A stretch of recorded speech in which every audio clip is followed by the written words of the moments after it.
That's right. What's going on, everyone? And welcome back to another episode of Bridging the Gap here on the Jersey First TV network. As always, I'm AJ Malillo.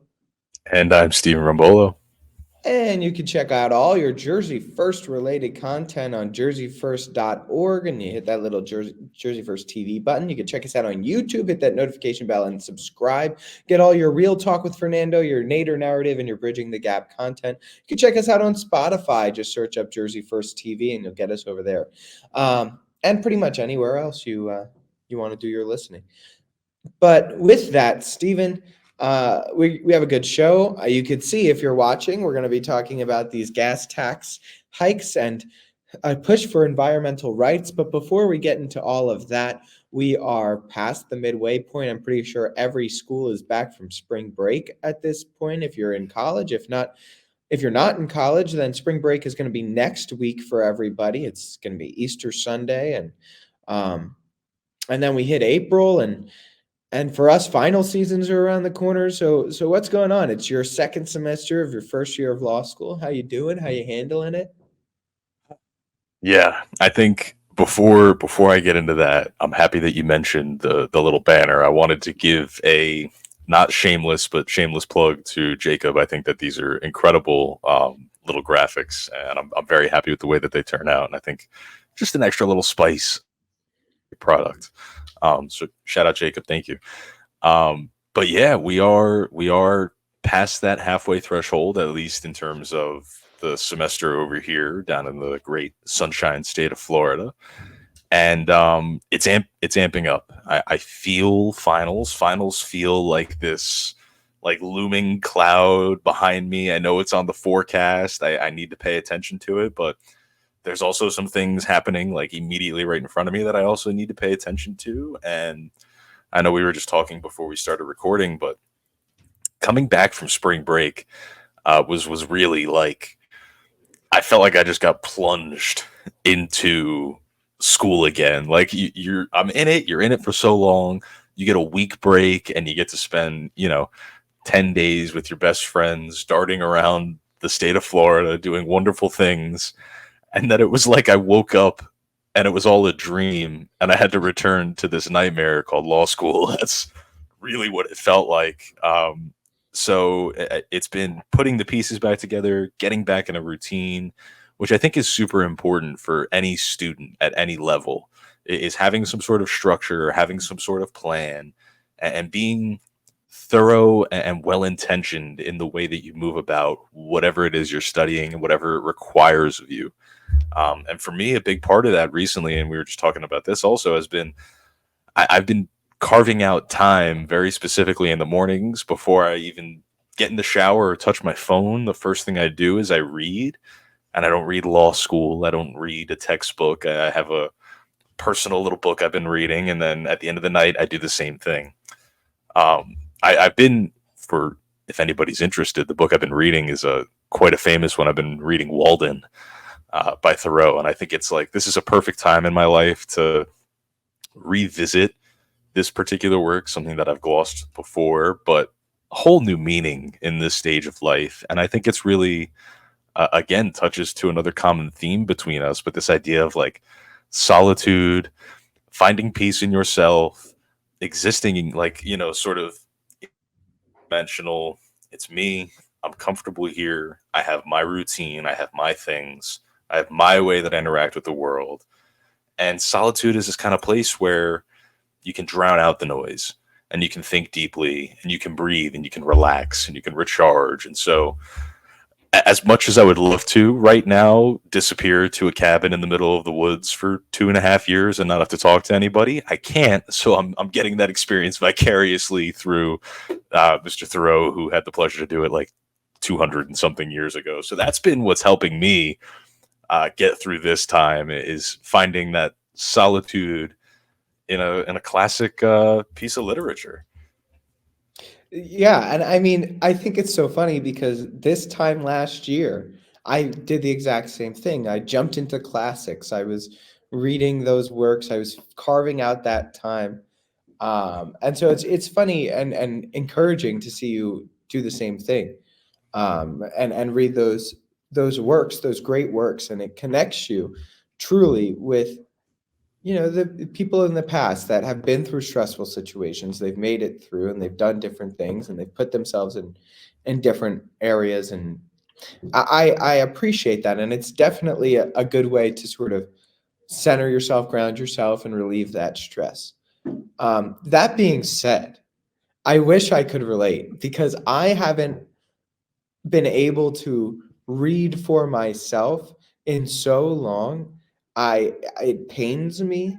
I just can't do it. I don't have the time. I literally wake up, I have to get going and get on with my day, and then I'm out all day long, right? I'm in school or in work or in class all day, and it's just this has been kicking my I feel like you could see it in my face and my hair, and every part of me just looks tired, and that's because I am exhausted.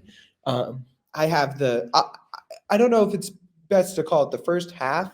It's more like the first quarter, but the first, I guess the best way to put it, the first stage in the bar exam, I have in 6 days, the MPRE, which is the ethics part, and I am like very stressed out about that naturally. I'm sure I'll do fine on it, but like just the act of doing it is stressful. I have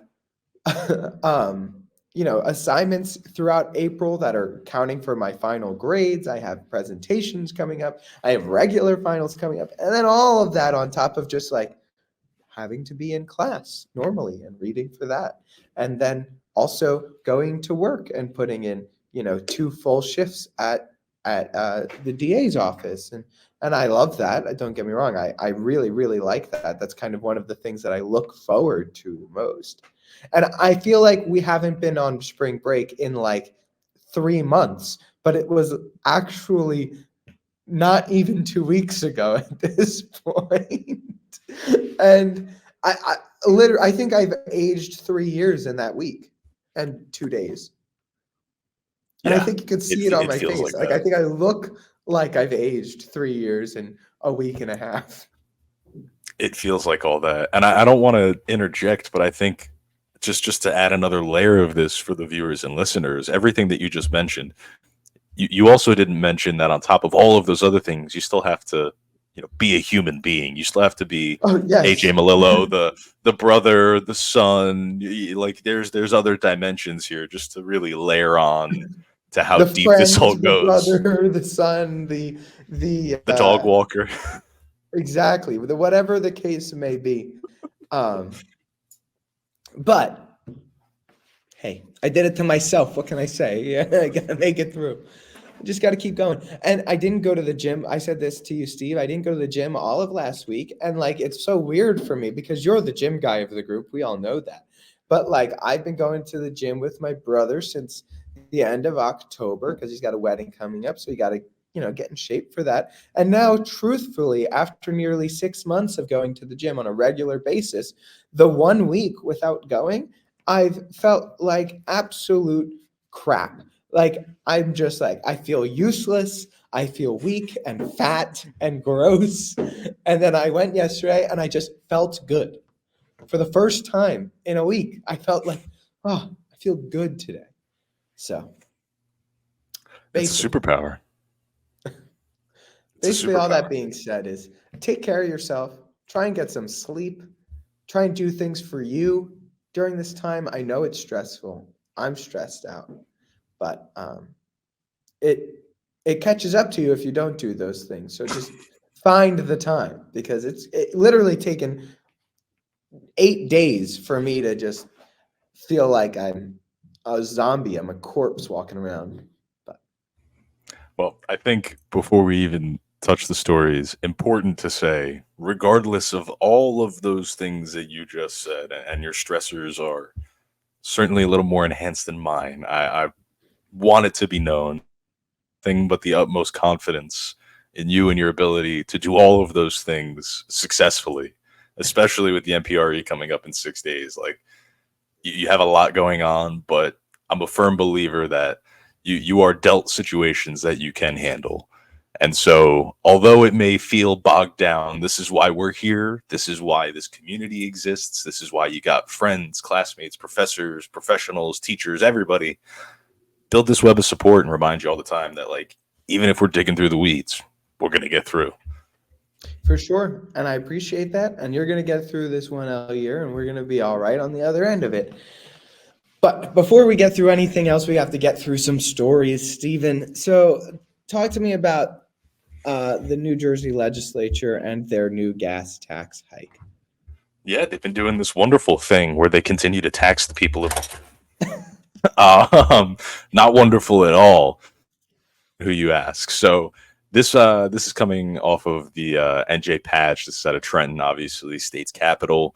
There is a bill, it's, Bill A4011, which is the New Jersey Transportation Trust Fund Authority Act. And this passed both houses of the state legislature. It is now headed on Monday to Governor Phil Murphy's desk. And what this does, exactly what you alluded to, exactly what the beautiful banner beneath me also alludes to, is it increases the gas tax in the state of New Jersey by just shy of 2 cents per gallon. It's 1.9 cents per gallon increase each year for the next 5 years. So this bill does, sort of attenuate over a long period of time, and it accumulates the increase. There's been some discussion about why this is beneficial, and I'm going to pull some figures for you right here. So what this does, it is also, by increasing the tax, it reauthorizes New Jersey's 8-year transportation trust fund, which funds road projects, New Jersey Transit's needs, all those things. And so by adding this 2-cent tax per gallon over the next 5 years, it's estimated that the revenue and the access to these funds is going to increase from about $2.115 billion up to about $2.366 billion by the time this is all said and done in 2029. So it might not sound like a lot, but when we're talking about funds that go to repair roads, beef up transit, which is, crippling and devastated in the Northeast as it is, I think this seems like something that most people could get behind. And there's been an argument that it's better to do this tax gradually over the next 5 years, as opposed to just implementing a sudden double-digit increase on the cents taxed per gallon. And I think also, before we talk about our opinions on this, another thing worth mentioning that this bill also does, if signed into law by the governor, is it requires owners of zero-emission vehicles to pay a new annual $250 registration fee that would start next year in 2025. This fee also increases $10 annually until it reaches $290 to register your zero-emission vehicle with the state of New Jersey by 2029. So this bill passed well, basically along party lines in the Assembly and the Senate. And like I said, it is headed to the governor's desk, and I presume that he will sign it because his administration and the Murphy officials are the ones that have come out in defense of the increase in the gas tax. They've also been the party that made the allegation that allowing it to accrue over a 5-year period would make it, less burdensome on the people and more affordable than if we were to just do a one-time off the rip double-digit increase. So that's all I got for you. Hit me with some thoughts. How do we feel more taxes on our gas? So, I mean, look, I think that it is correct to say, if we do this over 5 years, it won't be as bad as if we do it in one shot. And that's true. It's also good for them electorally because, Phil Murphy's in his last year now of his governorship, so he can sort of go out on a bit of a high note, and whomever his successor is doesn't have to run on this gas tax, the immediate hit of this gas tax, I should say. But there's a couple of thoughts right off the rip, right? Okay, first of all, New Jersey's already one of the most expensive states to live in. You're just going to make that more expensive. And then you say, okay, you want to get around the gas tax. Well, let me hit you with this $290 fee that you're going to have to pay for your electric vehicle, which, by the way, we are going to force you all to get within the next few years anyway. So you're not escaping this, pal. And it's okay, we're going to force you to get electric vehicles, which you don't want. One of two ways. Either either you're going to you're not going to be able to afford the gas to put in your regular vehicle, or just straight up by government mandate, like we're not going to be selling non-electric vehicles in the state of New Jersey. And then also on top of that, you're going to have to pay $290 extra for a car that's already more expensive than the gas car to begin with. So we're going to force somebody to get it. But then, okay, oh, you can't afford it. That's fine. That's fine. We're just going to force you to use New Jersey Transit. And we all know how wonderful New Jersey Transit is, right, Stephen? And we all know that not only is New Jersey Transit wonderful, but it doesn't matter because we're just going to throw money at New Jersey Transit and they're not going to do anything better. So what we're going to do is we're going to make it cost a lot of money for you to drive your own personal vehicle, and you have some autonomy as to where you go, when you go, how long it takes you to get to where you're going. But no, if you're poor, you don't have any autonomy at all because you're going to be forced to use our bus system and our train system, which is obviously top rate in the world, right? No, because New Jersey's infrastructure is crumbling and our transit system is a joke. And I just, you know what? It's just once again the government coming down with their big boots, stepping on the throats of the middle class and working class New Jerseyans from Trenton. This doesn't affect the big guys. This doesn't affect Phil Murphy and his Goldman Sachs money. No, this affects the working class New Jerseyans who soon enough won't be able to afford to buy a house, so they're going to have to rent. And then what's next? They can't even afford a car, or at least to drive the car if they can buy it. You know what that sounds like to me? That sounds like a government that doesn't want individuals to have autonomy over where they live and where they go, which, if anything, is a basic fundamental human right. It's the ability to go wherever you want to go, when you want to go there, as a citizen of this country and this state. I think it's true. I think everything that you said, there's a lot of merit to. And I just want to make a brief comment here, sort of impose it upon what you were just mentioning here and the burden that it places on individuals. The Murphy administration has actually come out, and his chief of staff, I believe, was credited at saying, I want to make sure I get this right, quote, "The plan that is on the table is modest, responsible. It is the least costly plan to get the value and the amount of infrastructure investment that this state needs. Quote, it is affordable by many, if not all, and it is meant to be something that is not taxing to a family's budget," which is really crazy when you were passing a law that taxes a family's budget, no matter how marginal it is. So I would agree with you. I think that this is ultimately just a big brother government stepping in and doing exactly what you said. It's really long-term coercion, I think, because like you said, if you want to subvert the gas tax, go ahead, buy your electric vehicle that we're going to charge you, $250, $260, up to $290 to register with the state every year, might I add. So it seems like they've built this so that nobody can avoid the taxes. And what's really interesting about this is the Republicans in the state Senate had actually offered a proposal sort of in rebuttal to this that was seeking to use some of the state's surplus funds and inject them into the transportation fund. And that didn't pass for what reason? I would say they can't say, look, we have this surplus of money. Well, correct. And I was going to go ahead and make the point on a larger scale, just to say that I think that maybe that's what the people of New Jersey need right now, is to use this state surplus and invest it in the areas where we need it the most, in a time when, like you said, most young Americans can't afford a home. The inflation rate is still through the roof. The Fed is keeping the interest rates still at their high for the past, I think I was reading today, that it's the highest they've been in 23 years consistently. So this is not a favorable time to go out and start borrowing money, and Americans are in debt. Credit debt has been soaring through the roof under the Biden administration.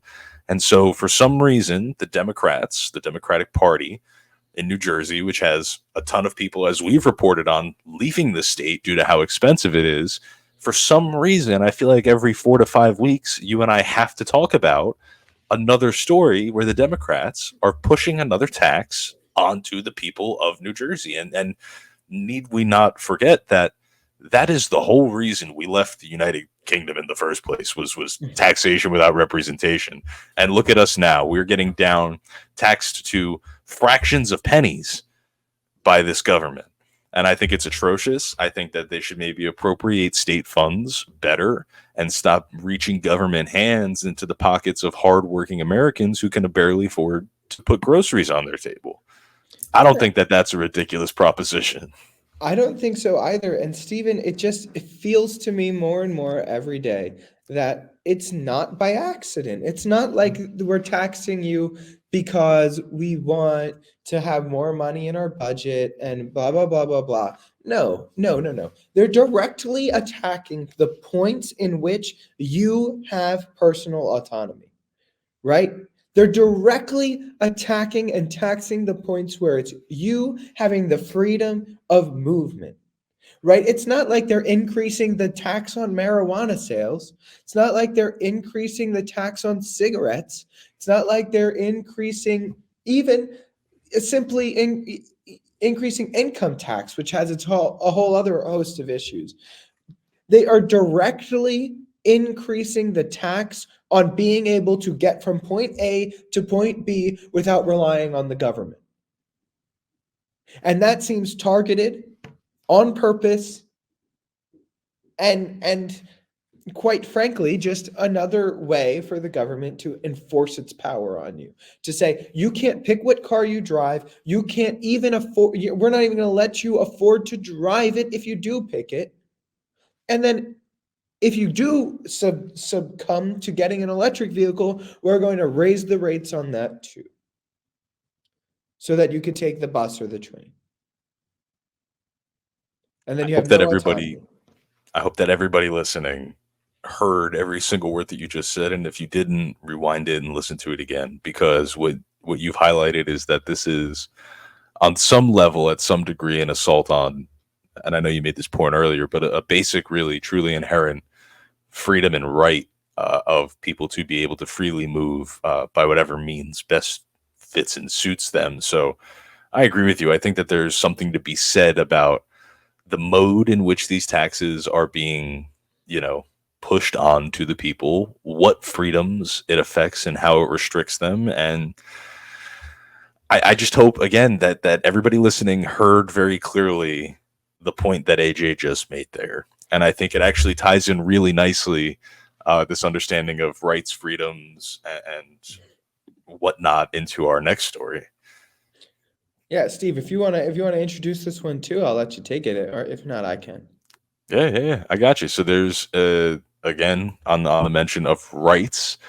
There is a bill right now that is making its way through the New Jersey State Legislature that is seeking to put a question on the November general election ballot. And you know what? We'll play a fun little game, AJ. I will ask you the question that they are trying to have put onto the ballot, and we can just discuss. How does that sound? Sure. So they are seeking to put as a public opinion question on the general election ballot for 2024 in the state of New Jersey the following question, quote, do you approve amending the Constitution to grant every person the right to a clean and healthy environment? And I think worth noting before you answer, this is in reference to the state constitution of New Jersey, not the United States Constitution. I think that it's really funny that it's framed that way because honestly, right, read the question again. Ready? Quote, do you approve amending the Constitution to grant every person the right to a clean and healthy environment? So you're a bad person if you say no, Stephen, right? You're a bad person if you say no because of the way that question is framed. But here's the thing, Stephen. There are actual rights. The way that our country works is that there's negative rights, there's positive rights. This is the way that all governments work, rather. But our system of government, I know I'm explaining this to somebody who knows this, but just if you don't, right?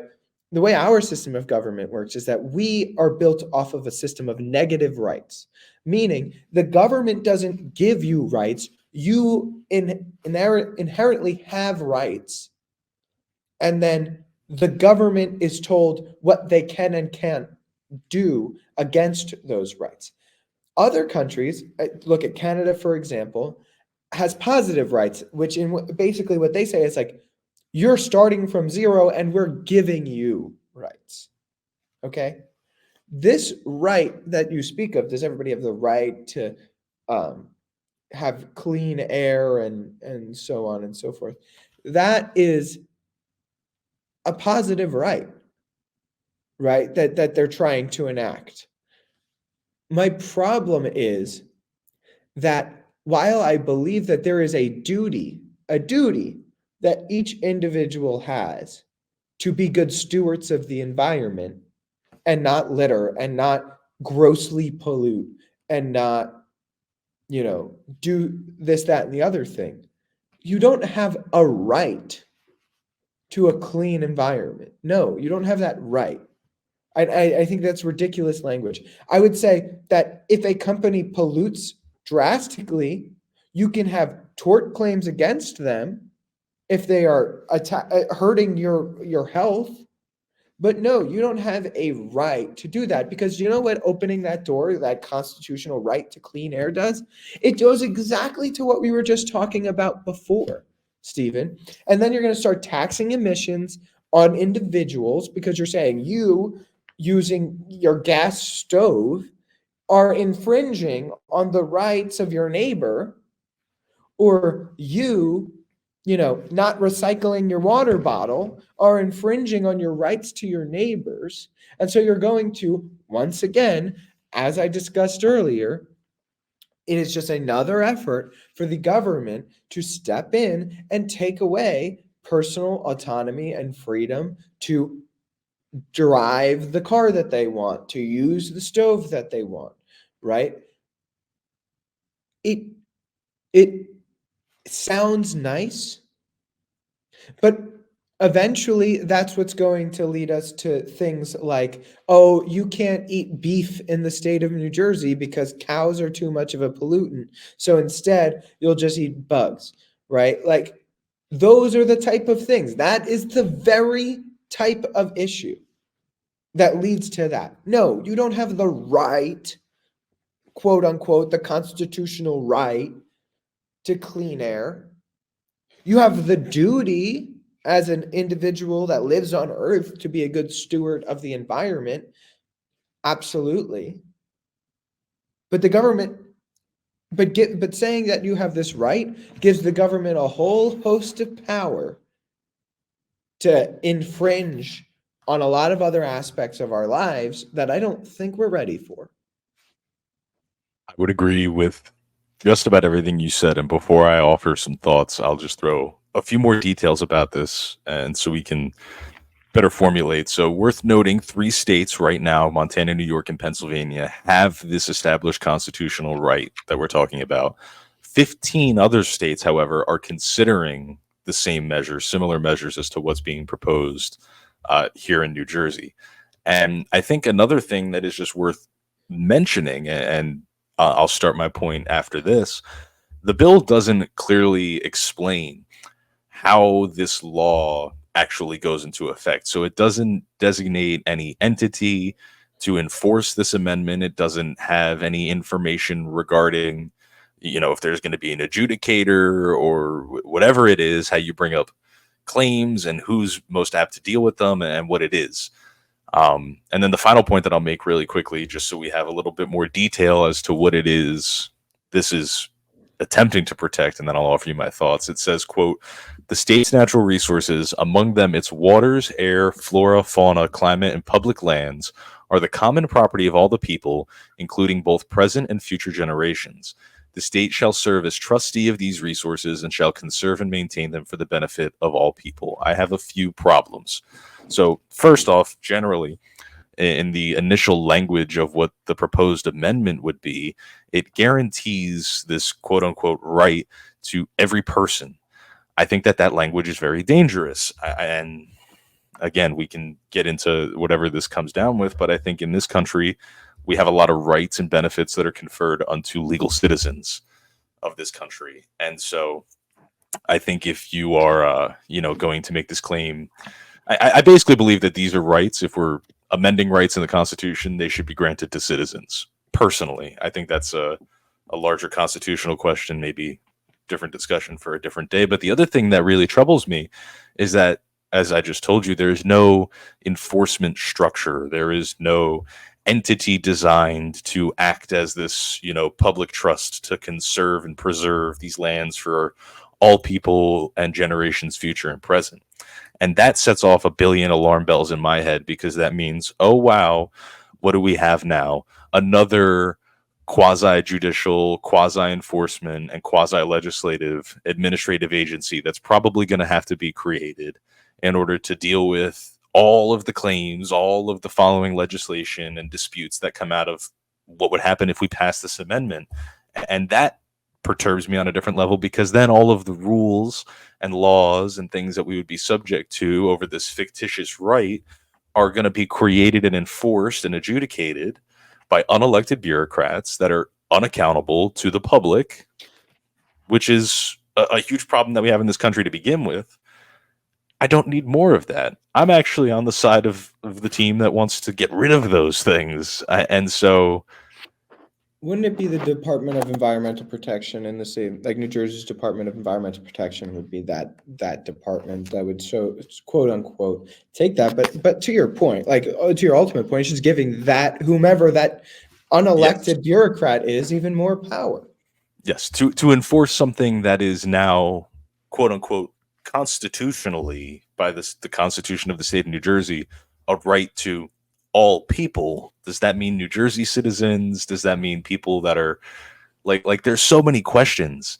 And then what does that even mean? How do you guarantee somebody's, access to, clean water and air and all that, whatever? Are we going to start holding landlords accountable if, there's issues with plumbing and they're not fixing them? Or who's setting these standards? What's clean water? What's clean air? How do we protect fauna?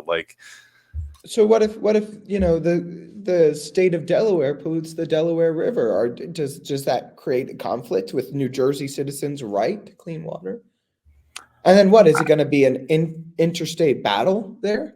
That the state of New Jersey is going to now the state of Delaware is infringing upon the citizens of New Jersey's constitutional rights. I think just based off of the fact that in about 7 minutes, you and I are able to identify a litany of issues and potential conflicts that would result from passing such a broad, sweeping, and truly baseless constitutional amendment, is all the proof that I need that this is a poor idea. I think that the initiative and everything behind it obviously are things that I support. I'm certainly, in favor of conserving, our environment and then preserving. And we have these things. We have national parks. We have protected areas. Like, we make sure that species are able to reproduce and don't go extinct. And we already do all of these things. My question is, why then does it need to be constitutionally codified as some sort of inherent right of people that just simply exist within the borders of New Jersey? When you leave this, it's also just rich to think about the same people that are literally throwing giant windmills into the ocean that are killing a bunch of animals, care so much about the flora and fauna of the state of New Jersey. Like, please, it's all it's all malarkey, to quote our president. it is. That's all. It is. I think, again, you opened the door too. And never did I think that I would end up on the side of the corporations on this. But what about all the people that have these safe business practices, where, we regulate the amount of carbon that, certain refineries and processing plants can put into the air. Like, why do we need some sort of constitutional amendment? And I think that's also a big part of my issue here, is we are amending a founding document that sets forth the structure and function of the government of the state of New Jersey. That is not a light decision. That is not something that should just be, a trendy, fun thing to do. I think constitutional amendments, whether they be state or to the United States Constitution, should be taken with a certain seriousness and understand the gravity of what it is we are attempting to outline and confer as a benefit or a right unto a population. Do you know how much easier it is to tax an individual's carbon footprint if you have this right in place? Exponentially easier. Right. That's why. That's why they don't want just exactly the conversation we had. They do not want people to be driving gas cars anymore, or seemingly soon enough, they don't want them to be driving cars at all anymore, because that gives you autonomy of movement. So why do you need this right? It's a lot easier to say you can't drive a gas car as an individual, because you by driving your gas car, Stephen, are hurting your neighbor's rights. I think what I'll say on this, and I'm glad that this is the avenue of discussion that you've pursued. I could understand somebody maybe who, if this is your first time listening to our podcast, you say, wow, this is alarming. This is a extreme jump to, a total invasion of the individual rights. And, who are these guys? What grounds do they have to say this? I would say simply take a look at everything that's happened over the past 4 years, and how when you give the government an inch, they take like 50. And when we throw this term right around, and we have rights and they're inherent and they're codified and they're this and they're that or whatever, we really very seriously put a label on issues that makes it controversial to talk about. If you and I were to have this discussion and remove from it the pretext that we're debating whether or not access to clean air and water is a quote unquote right, I think that this conversation looks and appears totally differently. And I don't want it to be misconstrued. Like, everybody should, in a perfect world, be able to drink clean water and breathe fresh air. Believe, however, as you outlined so clearly before, that is something that is innate in you, given to you just by virtue of you being alive. I don't believe that you have that right. You don't pop out onto Earth and you are automatically granted the right to breathe fresh air, drink clean water, and prance around the flora and fauna of the great state of New Jersey. I don't believe that is a right that is inherent in your existence. And for us to codify it, I agree with you, and ultimately, just to summarize, is going to open the door for more government overreach, for more overregulation by unelected and unaccountable bureaucrats that exist in this quasi-legislative, judicial, executive state, where they really circumvent all the processes that are supposed to hold them accountable. And a right that the people supposedly recognize now becomes the weapon and tool of these unelected bureaucrats to impose really harsh and unfair punishments on individuals and companies that disagree with whatever agenda that they're trying to promote. That's the danger that I see in this. And I completely agree. And I think that this is the issue when you start creating these quote unquote rights, is that the government is going to use that to hurt your next door neighbor, right? The thing about the freedom of speech, say, which is, our First Amendment right in the US Constitution, we all have the freedom of speech. The point is that whatever I say doesn't actually have any concrete effect on you, Stephen. Right? I can literally say anything and it doesn't affect you from saying anything. Right? What I believe and practice as a religion has zero bearing on you as another individual. But my decision to drive a gas guzzling diesel Hummer, would directly affect your right as to clean air, quote unquote. And that's where the difference is here, right? Let me ask you, in the Fourth Amendment, you have the right against unlawful search and seizure, right? Correct. How does that really affect us as individuals and how we interact with each other? Oh, it has nothing to do with private entities. Right. It has to do with the government and Stephen, or the government and AJ, right? Correct. Same with free speech.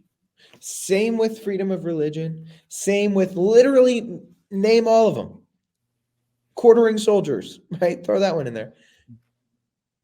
But this right, not only does it affect the government over the person, but it affects the person and the two citizens against each other. And that's where the problem lies. And that's why this isn't a right. I would agree with you, and I think ultimately to summarize that is exactly what you said. If you choose to drive the gas guzzling Hummer, I could see this not only being the source of a lot of conflict between the government and individual entities, but it could also just sow something that has gripped this nation for a very long time, which is just more division between individuals. And I think it gives people a bona fide, or would give people this illusion of a bona fide reason to espouse, hateful commentary and socially outcast individuals who maybe I grow up and I've always wanted to drive a muscle car, and I want to drive a Dodge that gets, was made in 1972 and gets 6 miles to the gallon. You know what I mean? And that's my dream. And I work hard and I buy that car someday. And my neighbor says, "Wow, you're pumping all these fumes into my clean air. You violated my right." Well, now, guess what? That's a human relationship, an interpersonal relationship, completely destroyed and eviscerated by that person's perception of a false right. And that just makes us as a population, in my opinion, easier to control. When we can't agree with each other, who do we turn to?